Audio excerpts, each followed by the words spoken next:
Grace aqui com mais um episódio do Pode Ser Uai e hoje estamos com o Rosivaldo,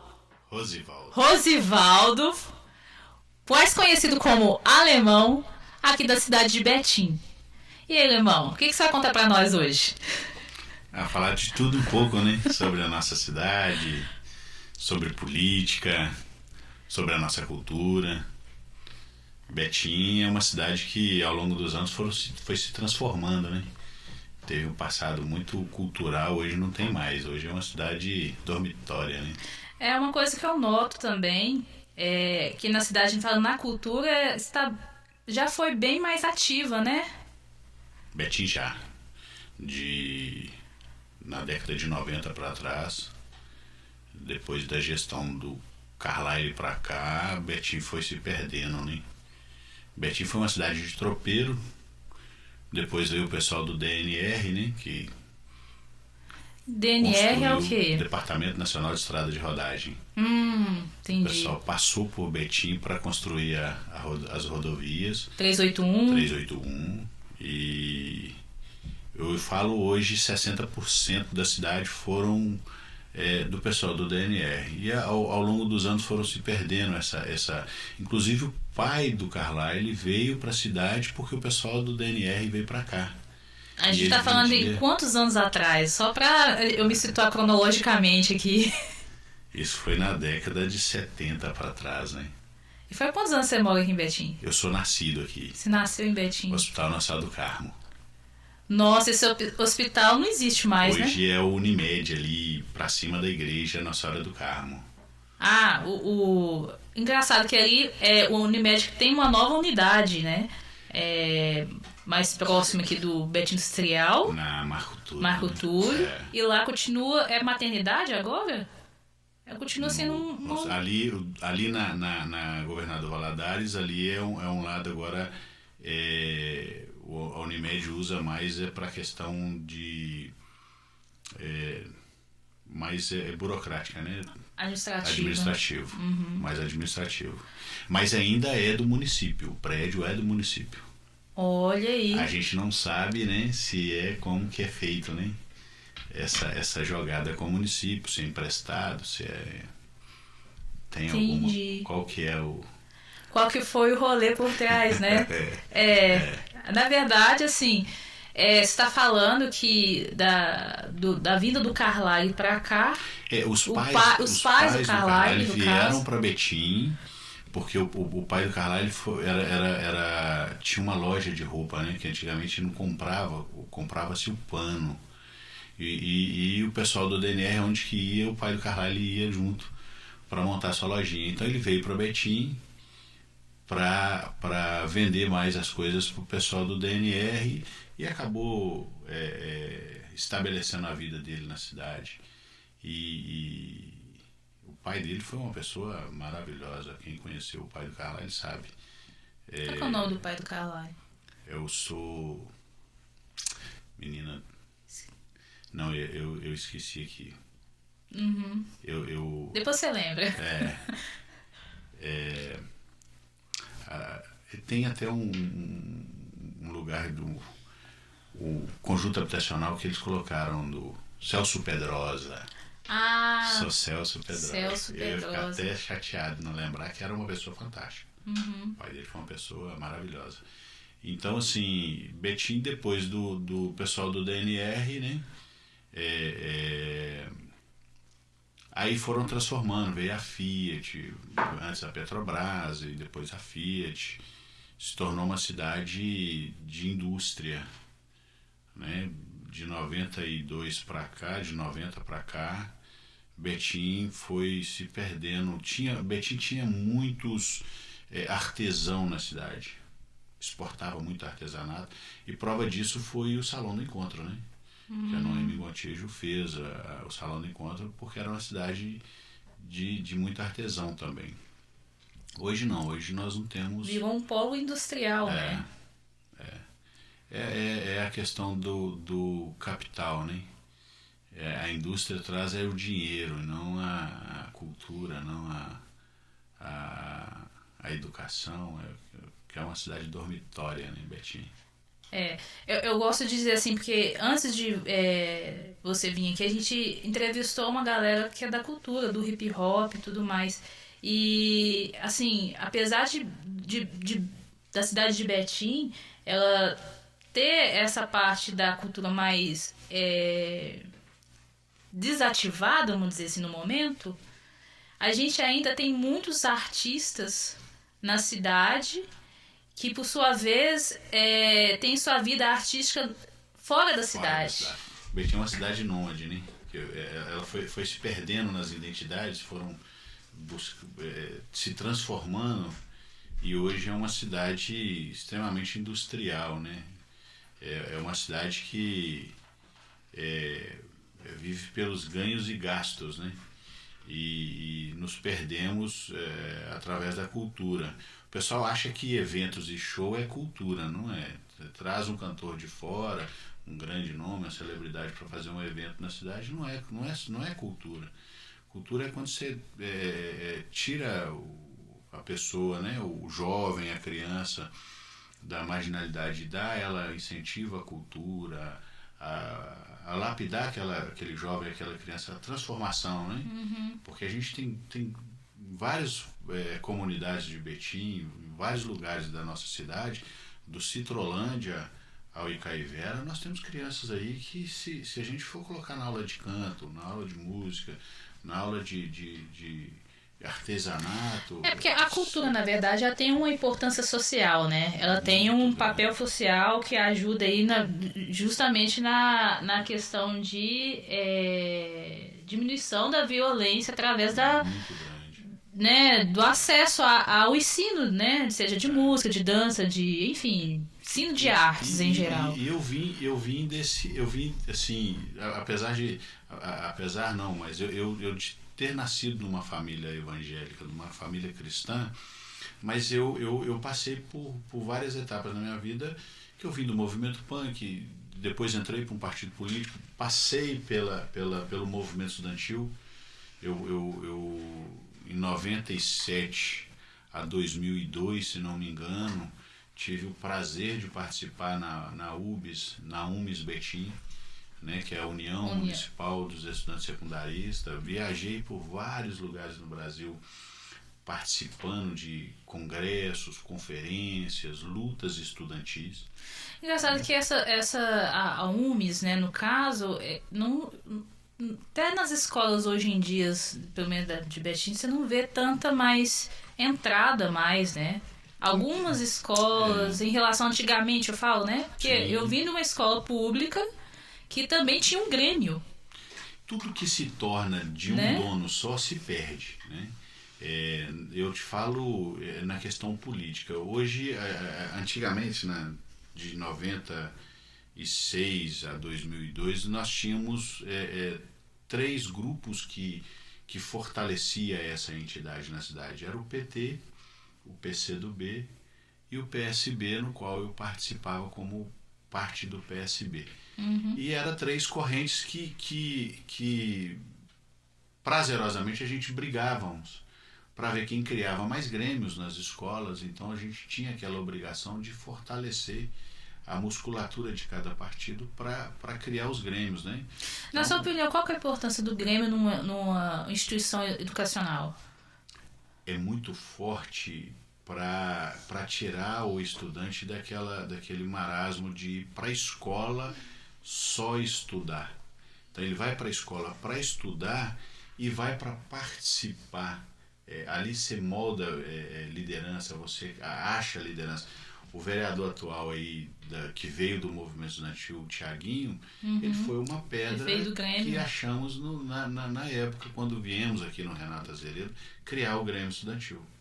Ele até não gostava de política. Quando nós viemos criar o Grêmio no Renato Azeredo, ele veio, não, política não presta, política veio com muitas pedras, e hoje é uma grande liderança, é um menino super inteligente. E o movimento estudantil não é só para carteirinha de estudante, por meio ingresso, é para poder moldar o jovem ali a impulsionar ele a saber dos problemas da nossa sociedade, da nossa cidade, por exemplo, né? Sobre o transporte público, sobre a segurança pública. Eu acredito hoje o que a gente está enfrentando na sociedade hoje, esse enfrentamento aí desses ataques nas escolas, se as escolas hoje tivessem um grêmio ativo, né, na nossa época, quando a gente criava o grêmio, a gente fazia um momento cultural. Betim chegou a ter o recreio prolongado, que a gente tirava 5 minutos de cada aula e colocava no recreio. E o recreio a gente fazia ali um bate-papo político, um momento de uma música, de um som, de uma ideia. Então a gente trazia a política para dentro da escola. Os diretores da escola buscavam a UMES para a gente criar o Grêmio nas escolas. E depois, com o tempo, o PT afastou, deixou, né, a UMES refém do que ela está hoje.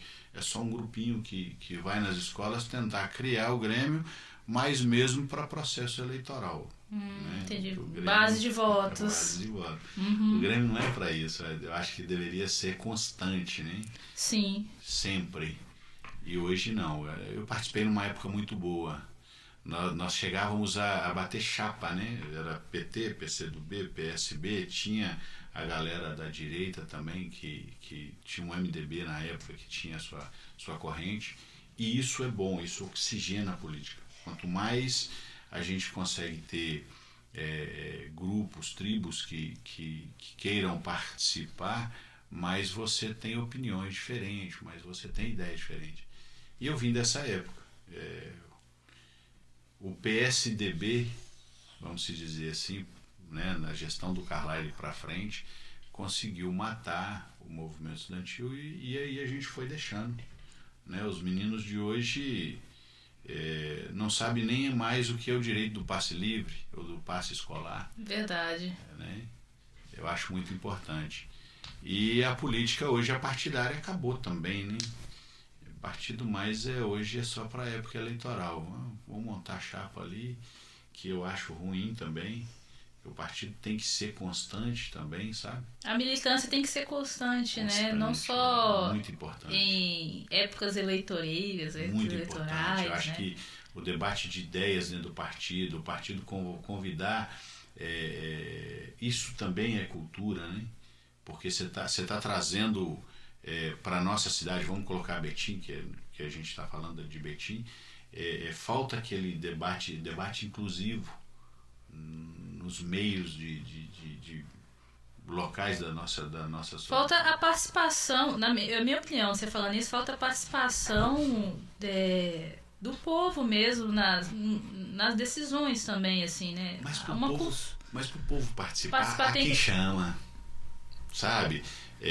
Não adianta nada, a gente tem alguns movimentos na cidade, quando a gente fala sobre habitação, há quem discuta o movimento habitacional, há quem vai no pessoal das ocupações urbanas, dos movimentos sociais e chama o povo para o debate. Porque se a gente for esperar pelo povo, o povo não vai. E tem uma mobilização ali. Mobilização. E a gente tá sedento disso, sabe?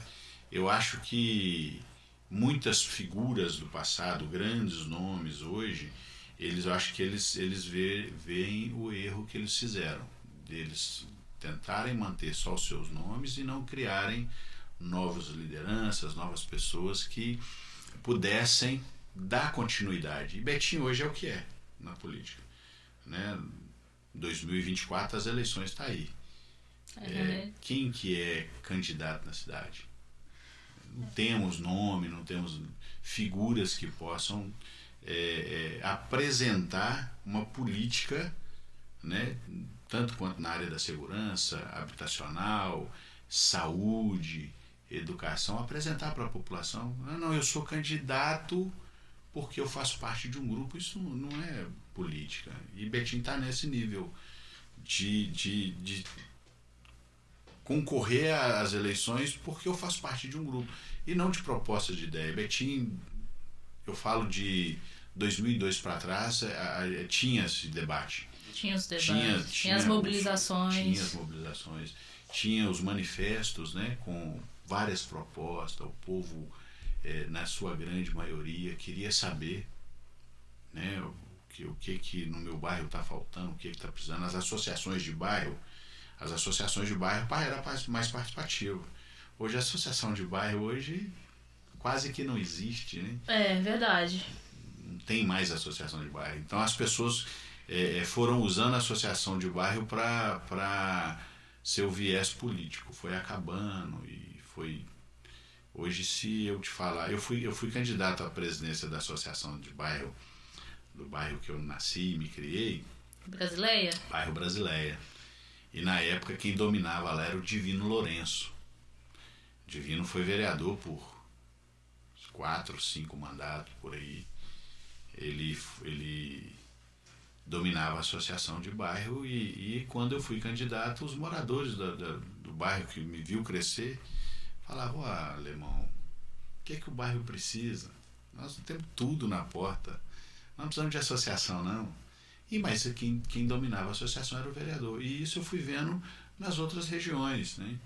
Você pega aqui hoje o Betim Industrial, uma associação que é dominada por um vereador, mas que não existe. Você pega os bairros de periferia, os grandes bairros, PTB, Teresópolis, você não vê mais uma associação que ativa, né? Mais ativa. Convida o povo mesmo para o debate. Olha, o nosso bairro está faltando, a região tal está faltando asfalto, ou está faltando rede de esgoto. Eu tive no Jardim Nazareno, semana passada, conversando com alguns amigos lá. O bairro é todo asfaltado, mas não tem rede de esgoto. Entendi. E falta uma associação. E aí tinha que ter alguém, né, que puxa isso para a população, que a população em si não reúne. A Igreja Católica, né, tinha esse viés também, que era muito interessante, também foi se perdendo. E isso hoje é a nossa cidade, né, em geral. Hoje, por onde que eu passei e o tempo que eu vivi na política, sempre foi para busca de melhoria para a nossa cidade. Eu fiz parte de alguns conselhos, né, da nossa cidade, não tem mais. Quais conselhos você já participou? Eu participei eu participei do Conselho de Saúde. No último agora eu participei do Confundeb, que é o Conselho da Educação, né? Esses conselhos, como é que são montados esses conselhos? É por votos? Como que se dá essa... Então, ao longo dos anos, os conselhos foram se tornando um braço da gestão. Isso é ruim, porque a gestão precisa de alguém que aponta os erros, né? Tá errado. Que tenha independência na fala, né? Que faz uma gestão melhorar e tá ali sempre ativa com a população é a oposição, os conselhos também, né? Então, assim, o Conselho de Saúde hoje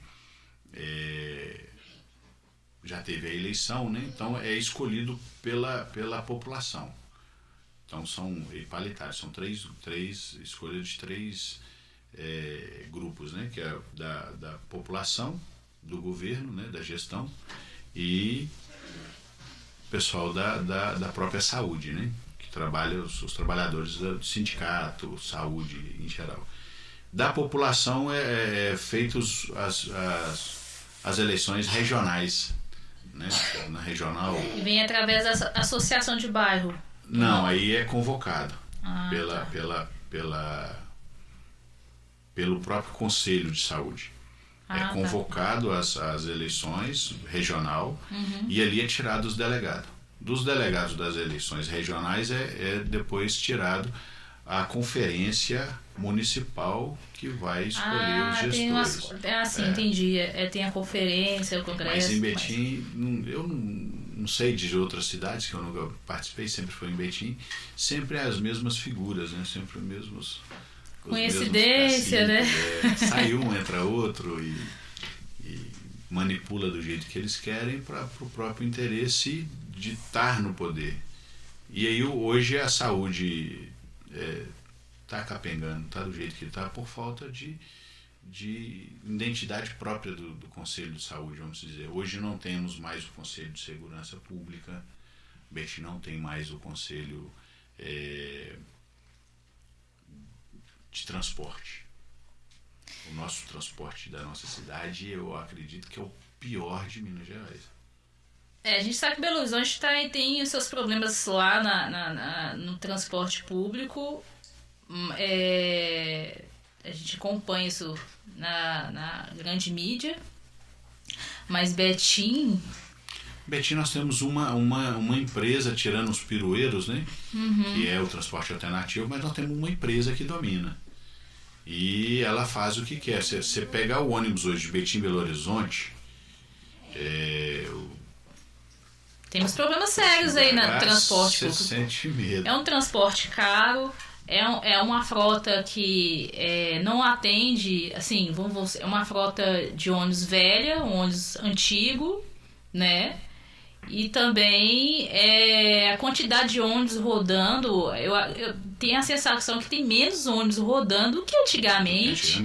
Né? E o que falta de nós... E o itinerário muito grande, eles rodam vários, um ônibus só roda vários lugares, você dá um voltão para chegar... Não, tem bairro que não tem ônibus. Bairro que não tem ônibus.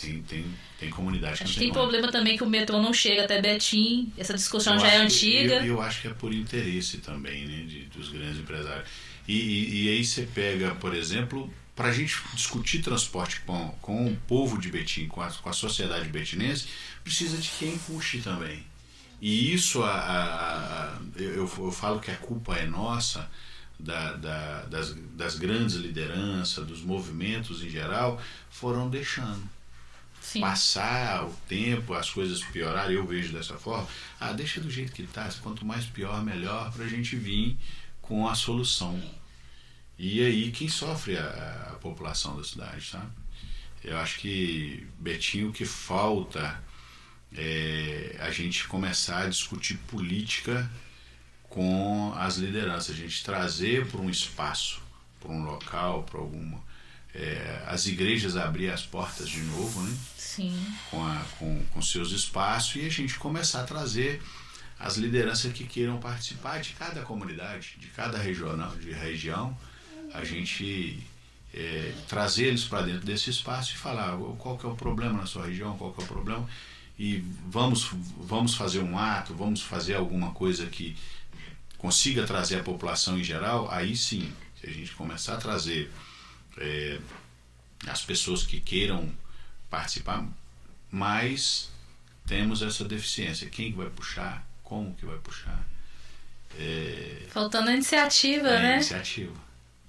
E as pessoas que têm essa condição para essa iniciativa espera só no ano de eleição. Né? A gente está no ano pré-eleitoral. Já começou. Já começou a corrida pela eleição de 2024. E a gente eu percebo que tem algumas pessoas que estão começando a falar dos problemas sociais da cidade, mas que até ano passado, por exemplo, ninguém falava. E ano passado foi um ano bem difícil politicamente, né? Sim. Bem difícil. Sim. E quando a gente começa a trazer essa pauta, essa discussão, tanto quanto na saúde, quanto no transporte público, na habitação, por exemplo, aí o pessoal começa a querer matar a gente politicamente, a fechar a gente para não permitir que a gente faça isso, com medo da gente ser candidato. Existe, eu me vejo como uma figura política na cidade que eu não consigo fazer parte do parlamento. Eu acho que se eu entrar para dentro da Câmara ali, ou a gente põe fogo naquele trem ali, porque é a Câmara mais cara do Brasil. É a Câmara que mais tem dinheiro no Brasil. A Globo fez isso uma vez, mostrando os gastos da nossa Câmara Municipal. É a cidade rica. Betim é uma cidade milionária. E a Câmara que tem as regalias. A gente não debate isso porque a população não busca querer saber sobre a nossa Câmara Municipal. Então é uma Câmara muito cara para a nossa cidade. E um grupo hoje de vereadores que se você for para ir na Câmara para ver os projetos de leis, as coisas supérfluas, não tem nada para a sociedade. Não tem um projeto que de fato atenda a necessidade da sociedade, né? Nada. Essa ausência de prestação de conta. O papel do vereador é legislar e fiscalizar, mas também pode apresentar algo para o município que hoje nós vemos vereadores bairristas, né? Eu tomo conta do meu bairro, o outro toma conta do bairro dele e por aí vai. Quando perde a moral no seu bairro, aí ele tenta migrar para o outro lado. Certa vez, o Ailton está me chamando a atenção ali, certa vez eu num processo de eleição, eu fui representar um candidato a prefeito numa reunião e um candidato a vereador virou e falou assim: olha, eu sou candidato a vereador, eu quero ser seu despachante, eu quero ser o seu office boy, o que você tiver problema no bairro eu vou levar para o prefeito para resolver. Uai. E naquilo ali eu sentia vontade de falar. E aí o candidato a prefeito daquela época, em 2016, o finado Ivaí, ele me cutucava e falou assim: Alemão, fica na sua, não fala nada não.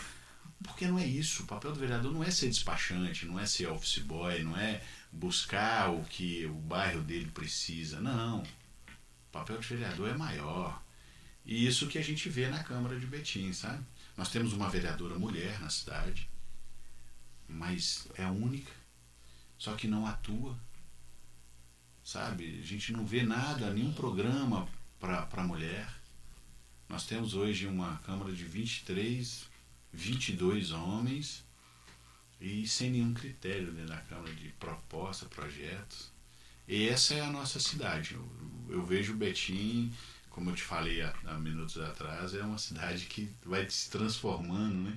Perdendo a identidade e criando nova identidade, mas qual a identidade que Betim tem hoje?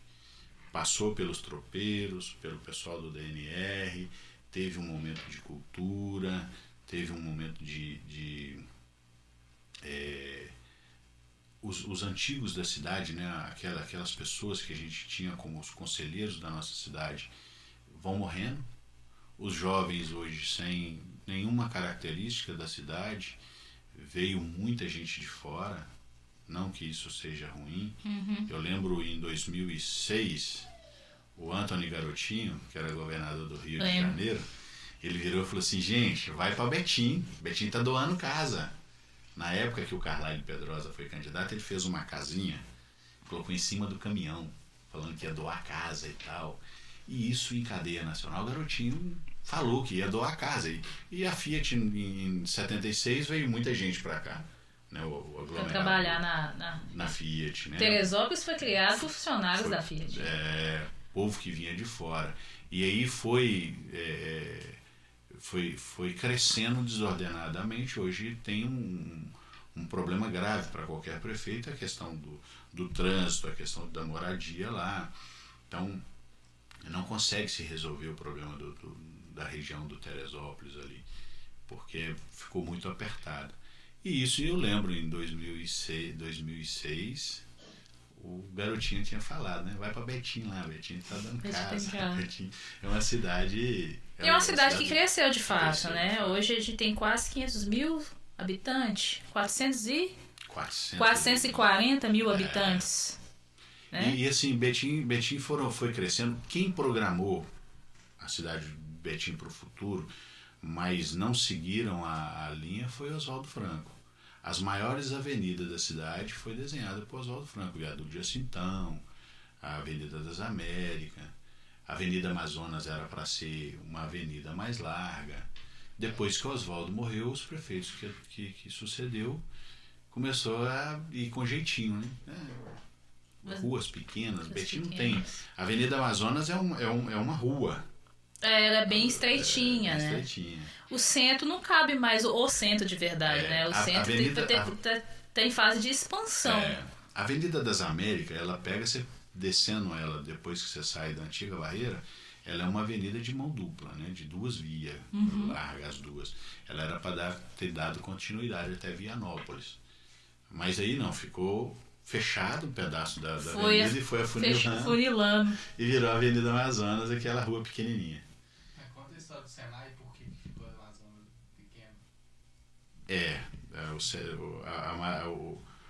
Assim que o Oswaldo faleceu, o prefeito que antecedeu, ele construiu no meio, né, da Avenida Amazonas e debaixo do viaduto o Senai, né, a escola técnica, que para Betim foi muito bom, muito importante, mas matou a avenida, né, Amazonas. É bem no começo do afunilamento ali, né? Bem no começo do afunilamento.